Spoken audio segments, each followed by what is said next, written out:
منذر کی موت جگر خراش ہے، تمہیں حق ہے کہ اس کی یاد میں بےتاب رہو۔ اگر منذر کے جہاد میں شریک ہونا چاہتی ہو تو صبر کرو، ان اللہ مع الصابرین۔ اگرچہ منزل کی موت نے میرے جگر کو جلا دیا ہے، مگر منزل کی موت سے زیادہ جگر خراش خانہ کعبہ کا جلنا ہے۔ میں ان دونوں صدموں پر عزادار ہوں۔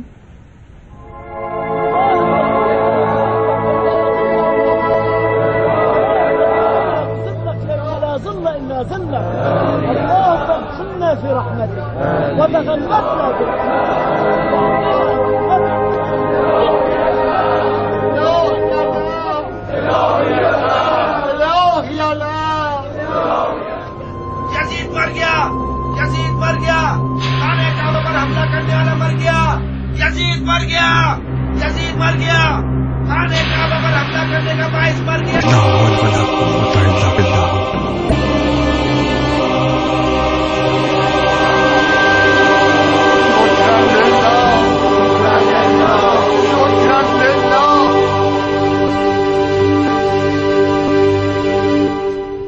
رخصت بھائی جان، کہو جعفر، حشاش بشاش کو کوئی بشارت لائے ہو؟ یزید شاہ ملعون مر گیا۔ سبحان اللہ، الذي نزل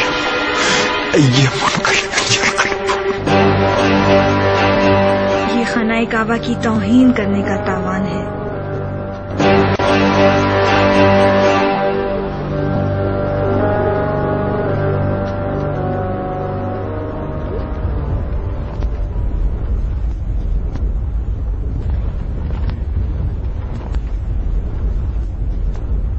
کم از کم 30-40 دن کا وقت لگتا ہے کہ ایک خبر دمشق سے مکہ پہنچے۔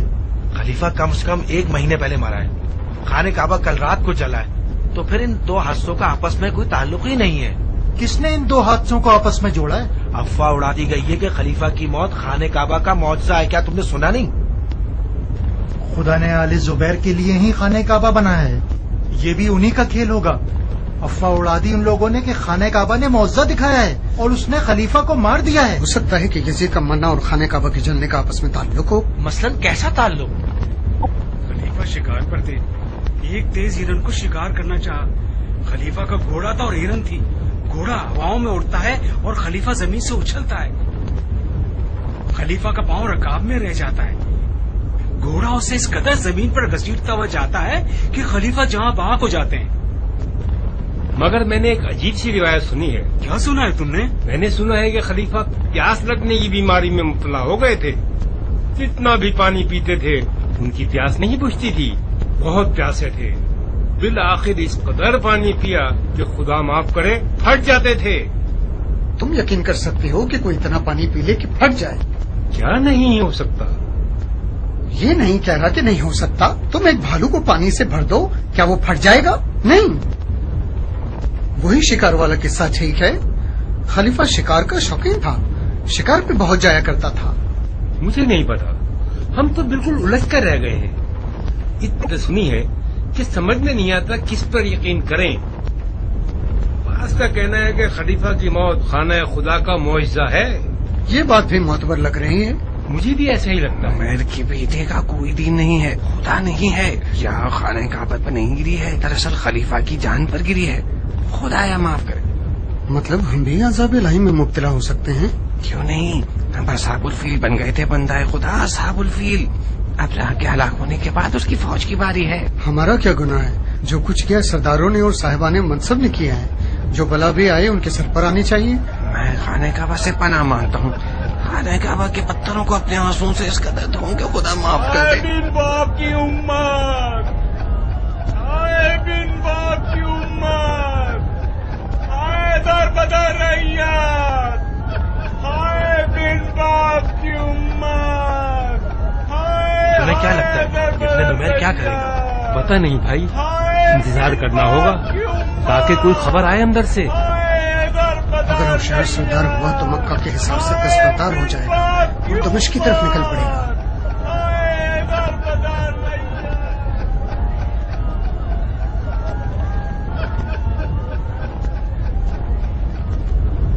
جو بھی جنگ لڑنے پر راضی ہے وہ کھڑا ہو جائے.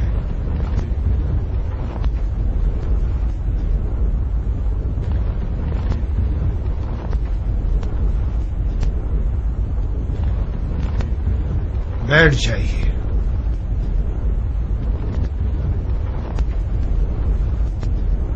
خدا جانتا ہے کہ میں خلیفہ مرحوم سے زیادہ زبیر کے بیٹوں کے خون کا پیاسا تھا، مگر کیا کروں، یہ ہے ہماری لشکر کی حالت. ہر 10 میں سے صرف 2 افراد جنگ کے لیے راضی ہیں. اس جنگ کو آگے بڑھانا ہمارے لیے نقصان دہ ہے. ہمیں اب مشکل فیصلے کرنے ہوں گے. ہم نے یہ جنگ چند خرافات کی وجہ سے ہاری ہے. ہم سب کو ایک دن مرنا ہے. یزید بھی 1 ماہ پہلے ایک حادثے کے نتیجے میں مرا ہے. بس نہ کوئی غیب کا ہاتھ تھا، نہ کوئی معجزہ ہوا ہے. اگر میرے پاس کوئی ایسی تلوار ہوتی جو خرافات کو ختم کرنے پر قادر ہوتی تو میں ہرگز ترک جنگ پر راضی نہ ہوتا.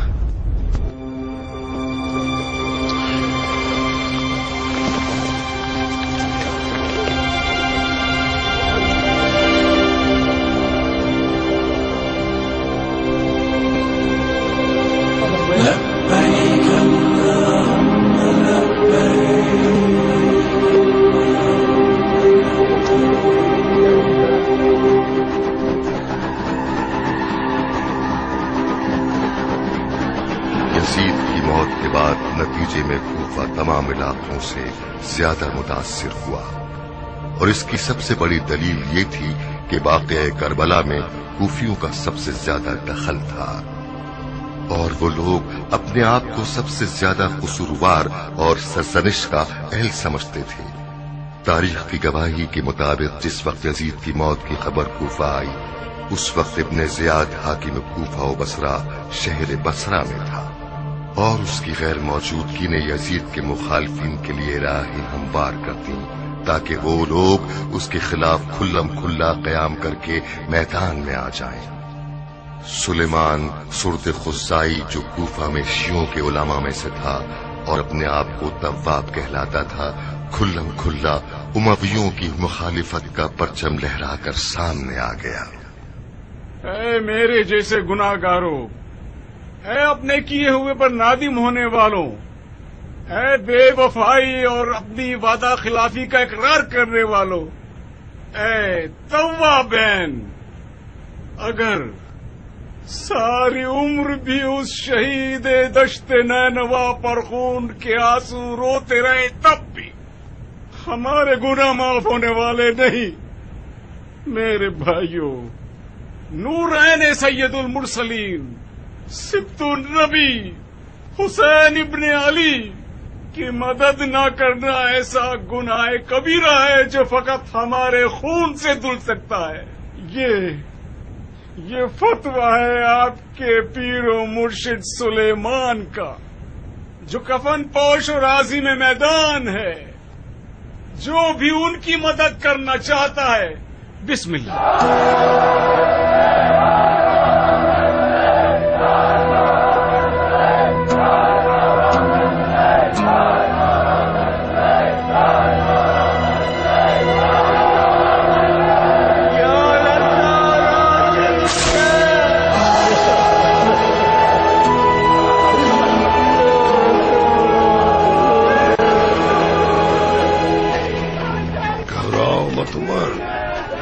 سے کام لو، لا تاخیر منبر پر جاؤ اور کام تمام کر دو. اگر ابن زیاد اچانک پہنچ گیا تو؟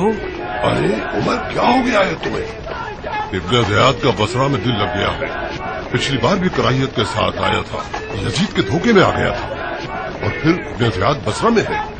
جب تک وہ کوفہ پہنچے گا ہم اپنی جگہ مضبوط کر چکے ہوں گے، اس کے راستے بند کر دیں گے. تم سمجھتے ہو کہ حالات اتنے آسان ہیں کہ تمام کوفی ہماری بیعت بھی کر لیں گے اور کوئی ہماری رکاوٹ بھی نہیں بنے گا؟ اتنا ڈرتے ہو تو میں منبر پہ چلے آتا ہوں. تم کسی کم شہرت والے کی اولاد نہیں ہو. میں اگر تمہارے جیسے خاندانی القاب والا ہوتا تو یزید کی موت کی خبر آتے ہی خلیفہ بن گیا ہوتا.